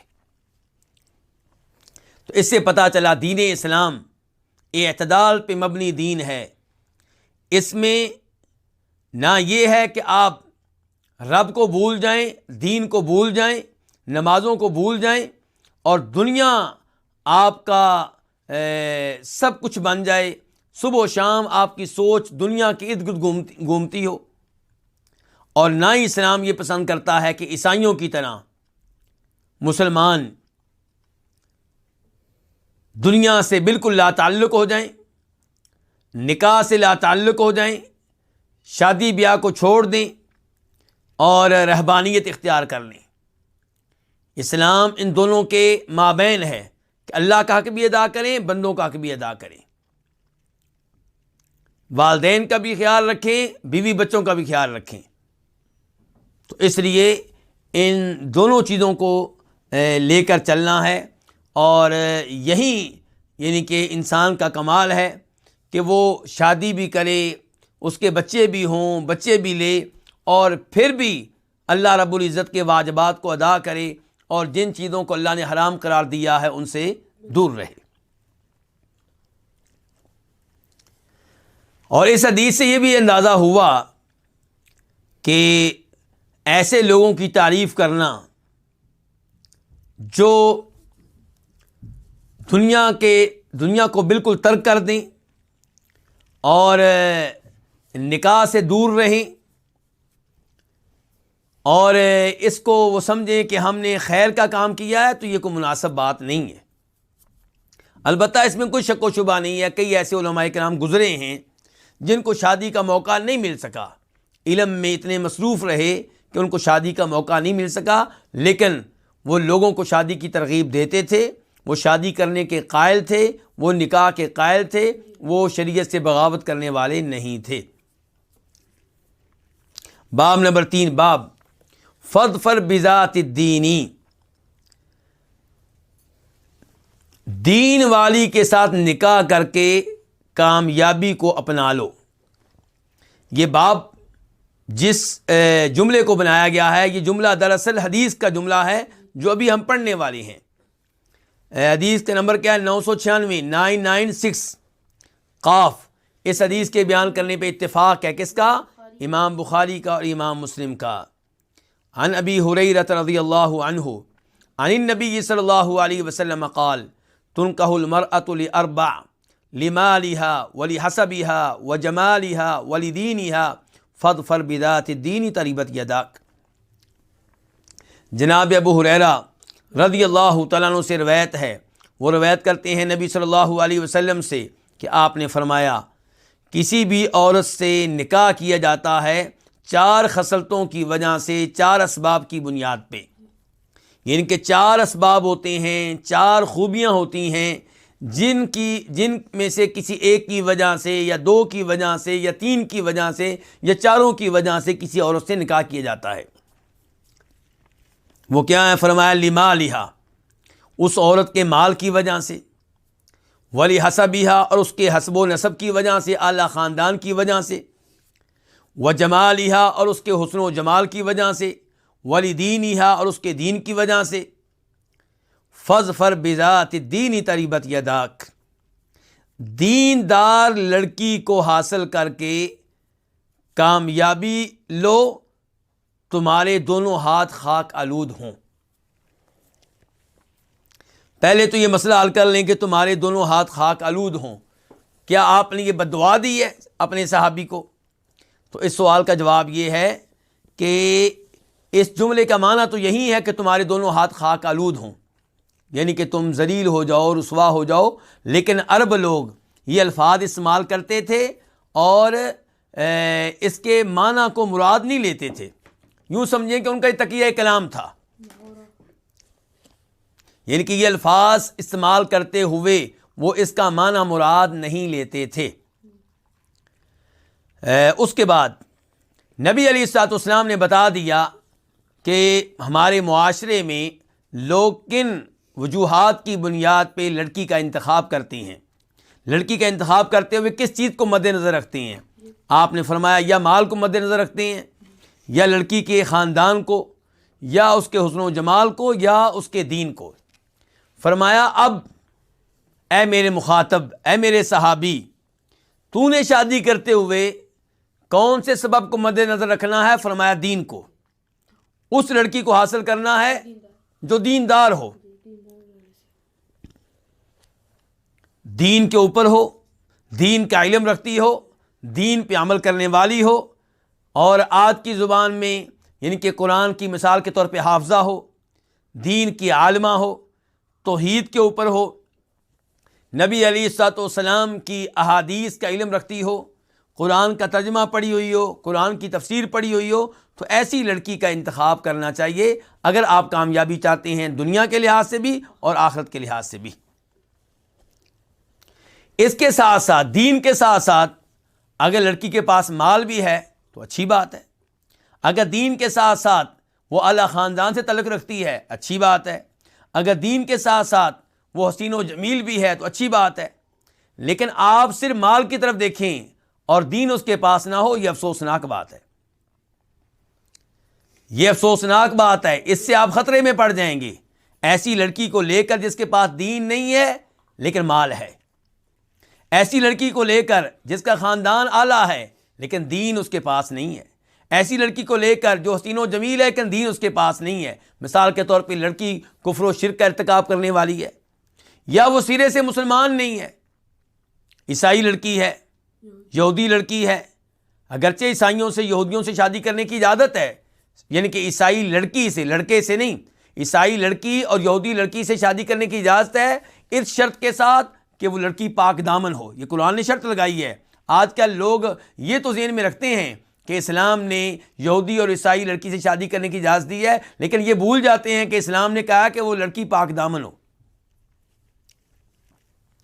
تو ایسی لڑکی جو پاک دامن ہو اور جس کے بارے میں آپ کو یہ امید ہو کہ وہ آپ پہ مسلط نہیں ہوگی، آپ پہ اثر نہیں ڈالے گی، بلکہ آپ اس پہ اثر ڈالیں گے، تو اس سے نکاح کرنے کی اجازت ہے۔ لیکن بہتر کیا ہے کہ آپ دین کی طرف دیکھیں، آپ دیکھیں، آپ اس لڑکی کا انتخاب کریں جو مسلمان ہو، اور پھر صرف نام کی مسلمان نہ ہو بلکہ باقاعدہ توحید کے اوپر ہو، نماز کا اہتمام کرنے والی ہو، سنت کے مطابق نماز پڑھتی ہو۔ اور یہاں پہ یہ بھی وضاحت کر دوں، جیسے نبی علیہ الصلوۃ والسلام نے ایسی لڑکی سے شادی کرنے کی ترغیب دی ہے جو کیا ہے، جو دین پہ ہے، ایسے ہی آپ نے لڑکوں کے بارے میں بھی ترغیب دی ہے۔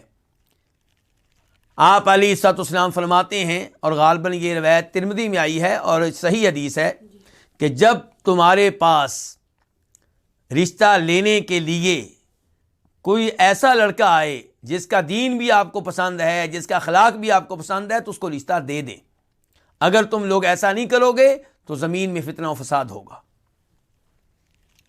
یعنی کہ آپ کی بیٹی کا رشتہ لینے کے لیے، آپ کی بہن کا رشتہ لینے کے لیے جب کوئی ایسا لڑکا آ جائے، کوئی ایسا لڑکا رابطہ کرے جس کے پاس کیا ہے، دین ہے اور اخلاق ہے۔ یہ نہیں آپ نے کہا کہ اس کے پاس مال ہے، یہ نہیں آپ نے کہا کہ اس کا خاندان اعلیٰ ہے، یہ نہیں آپ نے کہا کہ وہ ڈاکٹر ہے، انجینئر ہے، کوٹھیوں کا مالک ہے، نہیں، دین ہے اور اخلاق، یہ دو چیزیں، یعنی کہ توحید بھی ہے، نماز روزے کا پابند بھی ہے، اور اخلاق بھی ٹھیک ہے۔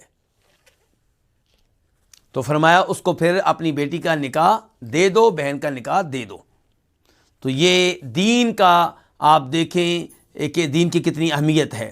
تو خوش نصیب ہیں وہ والدین جو دین کی بنیاد پہ رشتے کا انتخاب کرتے ہیں، اور جو اپنے بچوں کو دین کی نعمت سے آراستہ و پیراستہ کر رہے ہیں۔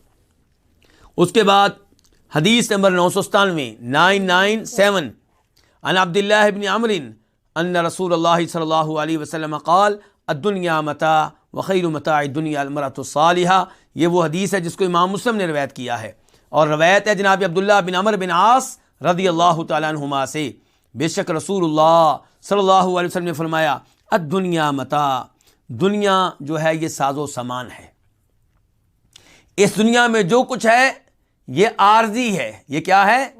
یہ عارضی ہے، ختم ہو جانے والا ہے۔ اللہ تعالیٰ فرماتے ہیں سورہ النساء میں آیت نمبر 77 میں 77 قل متاع الدنیا قلیل، اے نبی علیہ السلام لوگوں کو بتا دیں دنیا کا متاع قلیل ہے، یہ معمولی سی چیز ہے، یہ ختم ہو جانے والی چیز ہے، دنیا کی ساری نعمتیں ایسی ہیں۔ وخیر متاع الدنیا المرأة الصالحہ، اور دنیا کا بہترین ساز و سامان کیا ہے؟ نیک بیوی، نیک عورت۔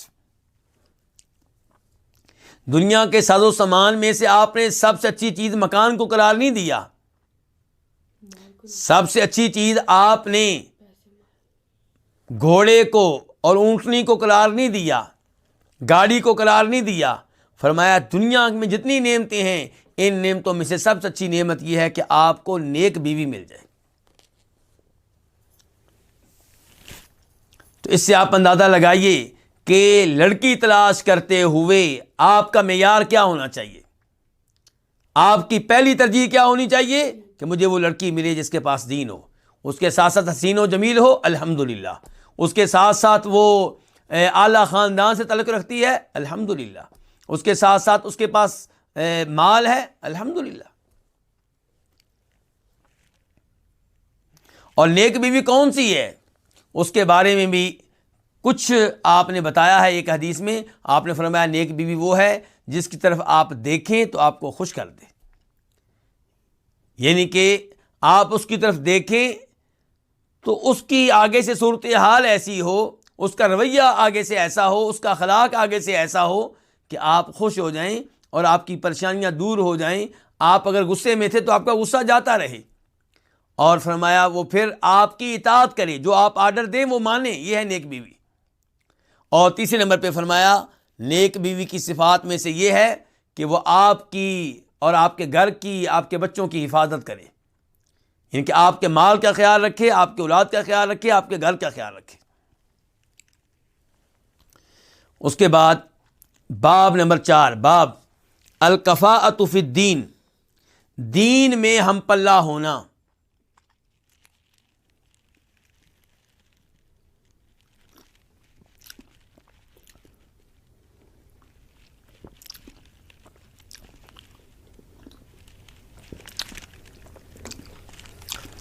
یہ باب قائم کر کے پیغام یہ دیا جا رہا ہے کہ یہ سوچ غلط ہے کہ ہم اپنی بیٹی کا رشتہ اس کو دیں گے جو مالی لحاظ سے ہمارے ہم پلہ ہو. کسی غریب کو نہیں دیں گے.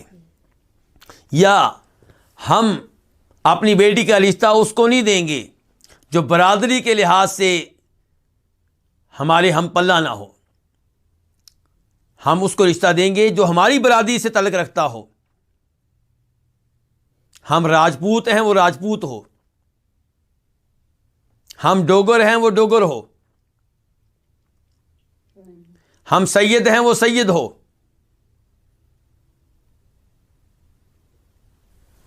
تو یہ اس قسم کے جو معیار بنا لیے گئے ہیں اور جن کی وجہ سے ہم اپنی بیٹی کا رشتہ اس لڑکے کو نہیں دیتے جس کے پاس دین ہے، جو نماز روزے کا پابند ہے، جس کے چہرے پہ نبی علیہ الصلوۃ والسلام کی سنت ہے.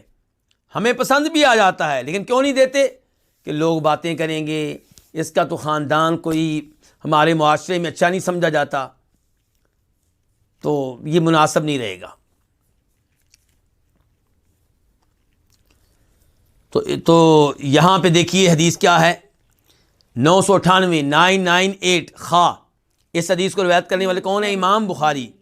ان عائشہ رضی اللہ عنہا، روایت ہے ام المؤمنین عائشہ رضی اللہ تعالی عنہا سے، ان ابا حذیفہ ابن عتبہ ابن ربیعہ ابن عبد الشمس وکان ممن شہد بدرا مع النبی صلی اللہ علیہ وسلم تبنى سالما وانکحہ بنت اخیہ ہند بنت الولید بن عتبہ بن ربیعہ وہو مولا لامرأۃ من الانصار. جناب عائشہ فرماتی ہیں کہ ابو حذیفہ بن عتبہ بن ربیعہ بن عبد الشمس، پورا نام یہاں پہ ذکر کیا گیا ہے تاکہ پتہ چل جائے کہ ابو حذیفہ کون ہیں؟ قریشی ہیں، قریش خاندان سے تعلق رکھتے ہیں. تو یہ ابو حذیفہ جو ہیں یہ ان مسلمانوں میں سے ہیں جنہوں نے شروع میں اسلام قبول کر لیا تھا، اور انہوں نے 2 بار ہجرت کی ہے اسلام کی خاطر، ایک دفعہ حبشہ کی طرف اور دوسری بار مدینہ کی جانب. تو یہ ابو حذیفہ جو ہیں وکان ممن شہد بدرن، اور یہ ان میں سے بھی ہیں جو بدر کی لڑائی میں شریک ہوئے ہیں نبی علیہ الصلوۃ والسلام کے ساتھ. بدری بھی، مہاجر بھی، حبشہ کی طرف ہجرت کرنے والے بھی، اور شروع میں اسلام قبول کرنے والے بھی. تبنا سالمن، انہوں نے سالم کو اپنا بیٹا بنا لیا تھا. سالم ان کے حقیقی بیٹے نہیں تھے لیکن انہوں نے اس کو کیا بنا لیا تھا؟ اپنا بیٹا بنا لیا تھا. وَأَنْكَحَهُ، اور اس کا نکاح کر دیا. کس کا؟ سالم کا. کس سے؟ اپنی بھتیجی سے. کون سی بھتیجی؟ جو ولید بن عتبہ بن ربیعہ کی بیٹی ہے. اور یہ ولید بن عتبہ بن ربیعہ وہ ہے جو بدر کی لڑائی میں مسلمانوں کے مخالف تھا، کافروں کی صف میں تھا اور قتل ہوا تھا. ولید بھی قتل ہوا، اس کا باپ بھی قتل ہوا. تو یہ اس کی بیٹی کا نام تھا ہند. اس سے ابو حذیفہ نے اپنے لے پالک، اپنے منہ بولے بیٹے سالم کا نکاح کر دیا. اور سالم کی حیثیت کیا ہے؟ اب لڑکی کیا ہے؟ قریشی. اور سالم کی کیا حیثیت ہے؟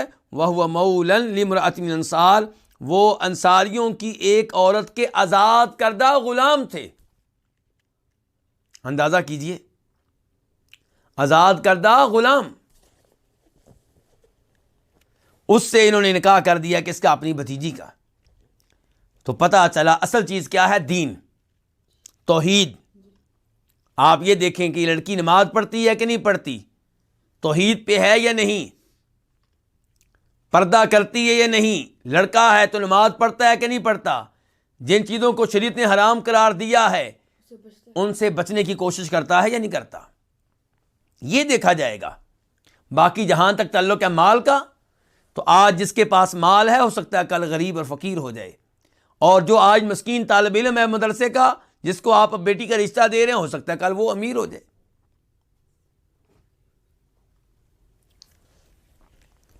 اور یہاں پہ بھی آپ غور کیجئے، آج کئی لوگ کہتے ہیں کہ ہم سید ہیں، تو اس لیے ہماری بچی کا نکاح کہیں اور جائز نہیں ہے، درست نہیں ہے۔ کبھی سوچ لیا کریں کہ نبی علیہ الصلوۃ والسلام نے اپنی بیٹیوں کے نکاح کن سے کیے ہیں؟ آپ کی بیٹیاں کون ہیں؟ ہاشمی۔ کون ہیں؟ ہاشمی۔ آپ نے صرف ایک ہاشمی کو رشتہ دیا ہے، وہ کون ہے؟ جناب علی۔ باقی تینوں رشتے آپ نے ہاشمیوں سے باہر دیے ہیں۔ جناب عثمان بن عفان کو 2 بیٹیاں دے دی ہیں، اور وہ کون ہے؟ اموی، بنو امیہ سے تعلق رکھتی ہیں، اور ایک بیٹی کا نکاح آپ نے کس کو دیا؟ ابو العاص کو، وہ بھی بنی امیہ سے تعلق رکھتی ہیں۔ صرف ایک بیٹی دی ہے آپ نے ہاشمیوں کو، اور آج لوگ کہتے ہیں جی ہم ہاشمی ہیں، ہم سید ہیں، ہماری بیٹی کا کہیں اور نکاح نہیں ہو سکتا۔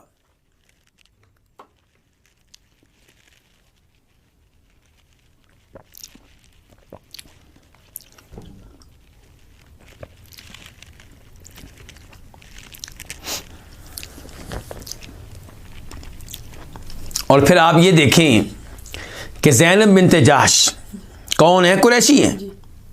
نبی علیہ السلام نے ان کا نکاح پہلے کن سے کیا تھا؟ زید بن حارثہ تھے، جو آزاد کردہ غلام تھے۔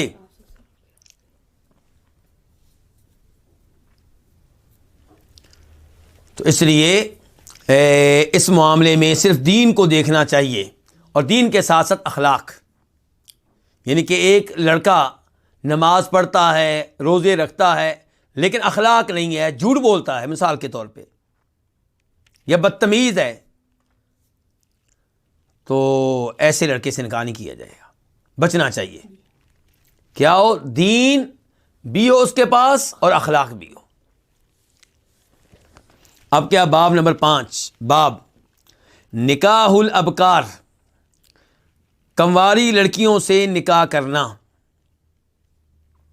اور حدیث ہے 999 999 قاف۔ اس حدیث کے بیان کرنے پہ اتفاق ہے کس کا؟ امام بخاری کا اور امام مسلم کا۔ عن جابر بن عبداللہ رضی اللہ عنہما قال، روایت ہے جناب جابر بن عبداللہ رضی اللہ عنہما سے، وہ کہتے ہیں ہلک ابی وترک 7 بنات او 9 بنات، میرے والد فوت ہوئے جب کہ انہوں نے 7 بیٹیاں چھوڑیں یا 9 بیٹیاں چھوڑیں۔ فتزوجت امرأة ثیبہ، چنانچہ میں نے ایک ایسی عورت سے شادی کی، ثیباً، جس کی پہلے بھی شادی ہو چکی تھی۔ اب پہلے شادی ہونے کے بعد یا تو طلاق ہوئی تھی یا بیوہ ہو گئی تھی، تو بہرحال میں نے ایک ایسی عورت سے شادی کی، ثیباً، جس کی پہلے بھی شادی ہوئی تھی۔ فقال علی رسول اللہ صلی اللہ علیہ وسلم، تو مجھ سے کہا رسول اللہ صلی اللہ علیہ وسلم نے، تزوجت یا جابر، اے جابر تو نے شادی کر لی ہے؟ فقلت نعم، میں نے کہا ہاں۔ فقال بکرا ام ثیبہ، کنواری سے شادی کی ہے یا اس سے جو پہلے سے شادی شدہ تھی، جس نے پہلے شادی کی ہوئی تھی؟ قلت بل ثیبا، میں نے کہا بلکہ میں نے ایسی عورت سے شادی کی ہے جس کی پہلے بھی شادی ہوئی تھی۔ یہاں سے کیا پتا چلا؟ جابر بن عبداللہ نبی علیہ السلام کے بہت قریب کے صحابی ہیں، یعنی کہ جب جناب جابر کے والد شہید ہوئے ہیں تو ان کے اوپر قرضہ تھا۔ جناب جابر نبی علیہ الصلوۃ والسلام کے پاس آتے رہے کہ اللہ کے رسول علیہ السلام، یہ لوگ جن کا ہم نے قرضہ دینا ہے تو یہ کافی تنگ کر رہے ہیں، تو آپ میری مدد کریں، مجھ سے تعاون کریں، ہماری کھجوریں جو پیدا ہوئی ہیں وہ کم ہیں اور ان کا مال زیادہ ہے۔ تو نبی علیہ السلام تشریف لائے، اور پھر آپ کی دعاؤں سے وہاں پہ یہ، یعنی کہ آپ کہہ سکتے ہیں کہ معجزہ ہوا کہ جو بظاہر کم مال تھا، کم غلہ تھا، وہ سب میں پورا آ گیا۔ نبی علیہ السلام اس باغ میں گئے، وہاں سب کچھ کیا۔ کہنے کا مطلب یہ ہے کہ جناب جابر سے آپ کا بہت اچھا تعلق تھا، اس کے باوجود جناب جابر کی شادی ہوئی، اللہ کے رسول کو پتہ ہی نہیں۔ اللہ کے رسول پوچھ رہے ہیں اور مدینہ میں رہتے ہیں۔ آج اگر کسی کو ہم شادی میں دعوت نہ دیں تو ناراض ہو جاتا ہے، اور ہم بھی سمجھتے ہیں کہ شادی میری ہو تو پورا شہر آئے، پورا شہر اس میں شریک ہو، ہلکی پھلکی شادی نہیں چلے گی۔ لیکن یہاں پہ دیکھیے، اور ایسا ہی آپ جانتے ہیں عبدالرحمن بن عوف کے ساتھ بھی ہوا تھا کہ نبی علیہ السلام سے ملنے کے لیے آئے تو ان کے کپڑوں پہ کوئی ایسا رنگ لگا ہوا تھا جو عورتیں استعمال کرتی ہیں۔ تو کہا عبدالرحمن یہ کیا؟ تو انہوں نے کہا اللہ کے رسول میں نے شادی کی ہے۔ تو آپ نے کہا عبدالرحمن تم نے مجھے پوچھا ہی نہیں، نہ ہی جناب جابر سے کہا جابر مجھے بلایا ہی نہیں۔ تو کیا کہا تزوجت جابر، جابر تو نے شادی کر لی ہے؟ فقلت نعم، میں نے کہا ہاں۔ فقال بکرا ام سیبا، کنواری سے شادی کی ہے یا اس لڑکی سے جو سیب تھی، یعنی کہ جس کا پہلے بھی کبھی نکاح ہوا تھا، شادی ہوئی تھی؟ قلت، میں نے کہا بل سیبا، بلکہ اس لڑکی سے شادی کی ہے جس کی پہلے بھی کبھی شادی ہوئی تھی۔ قال، تو آپ نے کہا فہلا جاریۃ تلاعبها وتلاعبک وتضاحکها وتضاحکک، جابر کیوں نہ کسی ایسی لڑکی سے شادی کی جس سے تم دل لگی کرتے اور وہ تم سے دل لگی کرتی، اور تم اس کے ساتھ ہنستے اور تمہارے ساتھ ہنستی، یعنی کہ کسی ایسی لڑکی سے شادی کرتے جس کی پہلے شادی نہ ہوئی ہوتی، جو کنواری ہوتی، جو تمہاری طرح ہوتی، اور پھر تم اس کے ساتھ دل لگی کرتے، آپس میں باتیں کرتے، ہنستے وغیرہ۔ تو قالا، تو آپ نے فرمایا، قالا جناب جابر کہتے ہیں فقلت لہ، تو میں نے آپ سے کہا ان عبد اللہ ہلک وترک بنات وانی کرہت ان اجیئہن بمثلہن، کہ بے شک عبداللہ فوت ہوئے۔ عبداللہ کون ہیں؟ جناب جابر کے والد ہیں۔ تو کہہ رہے ہیں عبداللہ فوت ہوئے جب کہ انہوں نے کئی بیٹیاں چھوڑیں، اور میں نے ناپسند جانا اس بات کو کہ میں ان کی طرح کی کوئی لڑکی لے کر آؤں، یعنی کہ میری بہنیں کیا ہیں، چھوٹی عمر کی ہیں، اب میں چھوٹی عمر کی لڑکی سے شادی کر لوں تو وہ بھی بچیاں، یہ بھی بچی، گھر کیسے چلے گا؟ آپس میں ان کے تعلقات یعنی کہ اچھے طریقے سے قائم نہیں ہو سکیں گے، کیونکہ اس کی بھی وہی عمر اور ان کی بھی وہی عمر۔ تو اس لیے میں نے اپنی بہنوں کا خیال کیا، اور میں نے چاہا کہ میں ایسی عورت کو لے کر آؤں جو پہلے سے جس کی شادی ہو چکی تھی، اس کے پاس تجربہ ہوگا، تو وہ ان کی نگرانی کرے گی، ان کی تربیت کرے گی، ان کی اصلاح کرے گی، اور پورے گھر کو سنبھال لے گی۔ تو کہہ رہے ہیں بے شک عبداللہ فوت ہوئے، ان کے میرے والد صاحب، اور انہوں نے کئی بیٹیاں چھوڑیں، وانی کرہت، اور بے شک میں نے ناپسند جانا اس بات کو کہ ان اجیئہن بمثلہن، کہ میں ان کے پاس ان جیسی کوئی عورت لے کر آؤں، کوئی لڑکی لے کر آؤں۔ فتزوجت امرأۃ تقوم علیہن وتصلحہن، تو میں نے ایسی عورت سے شادی کی ہے جو ان کی نگہداشت کرے، ان کی نگرانی کرے، وتصلحہن، اور ان کی اصلاح کرے، ان کو ٹھیک کرے۔ فقال، تو آپ علیہ الصلوۃ والسلام نے فرمایا بارک اللہ لک، اللہ تمہارے لیے برکتیں ڈالے، یعنی کہ جس لڑکی کو لے کر آئے ہو، عورت کو لے کر آئے ہو، جس سے شادی کی ہے، اس میں اللہ تمہارے لیے برکتیں ڈالے، اللہ تمہارے نکاح میں برکتیں ڈالے۔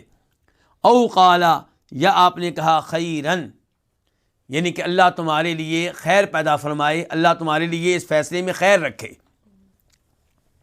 تو اس سے پتہ چلا جس کی شادی ہوئی ہو اس کو برکت کی دعا دینی چاہیے، اس کو برکت کی دعا دینی چاہیے۔ اور اس سے یہ بھی پتہ چلا کہ انسان سوچ سمجھ کر اپنی بیوی کا انتخاب کرے، اور دیکھے کہ میرے گھر کی ضروریات کیا ہیں، میرے گھر میں کون سی عورت ہے جو چل سکے گی اور جو گھر کا نظام سنبھال سکے گی۔ اور یہاں سے بھی مسئلہ اخذ ہوا کہ جس عورت سے آپ شادی کرتے ہیں اس سے اپنی بہنوں کے معاملے میں تعامل لینا جائز ہے، اس سے اپنی اولاد کے معاملے میں تعامل لینا جائز ہے۔ امام بخاری نے جب یہ حدیث ذکر کی ہے بخاری شریف میں، تو باب کیا قائم کیا ہے؟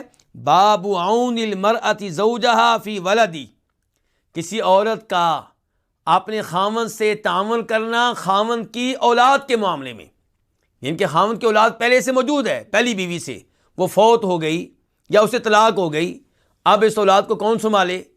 دوسری عورت جس سے آپ نکاح کریں گے اس سے اس معاملے میں تعامل لینا جائز ہے، اس میں کوئی حرج نہیں ہے، اگرچہ اس پہ واجب نہیں ہے، یہ بات ذہن میں رہے، آنے والی عورت اس پہ واجب نہیں ہے کہ وہ آپ کی پہلی وائف سے ہونے والی اولاد کو سنبھالے، اس پہ واجب نہیں ہے کہ آپ کی بہنوں کو سنبھالے، لیکن اخلاقی طور پہ ایسا کرنا بہت اچھی بات ہے، تعاون کرنا چاہیے۔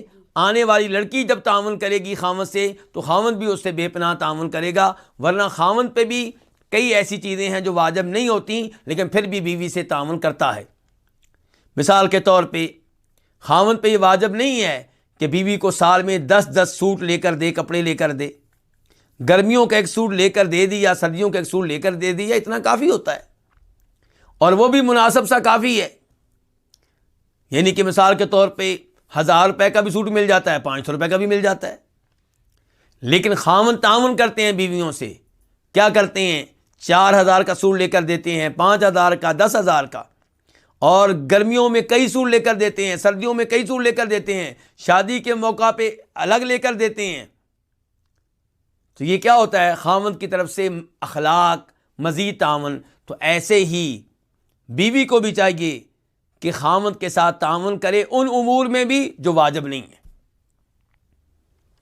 ورنہ اس میں کوئی شک و شبہ نہیں ہے کہ بیوی پہ واجب نہیں ہے کہ وہ دیوروں اور جیٹھوں کے کپڑے دھوئے اور ان کی خدمت کرے یا اپنے خاوند کی بہنوں کی خدمت کرے، یہ اس پہ واجب نہیں ہے، لیکن ہمارے پاک و ہند میں خصوصی طور پہ لڑکیاں خیال رکھتی ہیں گھر کے دیگر افراد کا بھی، اور یہ رکھنے میں خیر بھی ہے اور اس میں بھلائی ہے، لیکن یہاں پہ اتنی گزارش کروں گا کہ ایسی لڑکی کو چاہیے کہ وہ اپنے دیوروں اور جیٹھ جو ہیں ان سے پردہ کرے، اور ان کو بھی چاہیے کہ پردے کے معاملے میں اس سے تعاون کریں، اور جس کمرے میں وہ لڑکی رہتی ہے اس کمرے میں بغیر اجازت کے داخل نہ ہوں، اور اس عورت کے ساتھ تنہائی میں نہ بیٹھیں، کیونکہ شریعت ان امور کی اجازت نہیں دیتی۔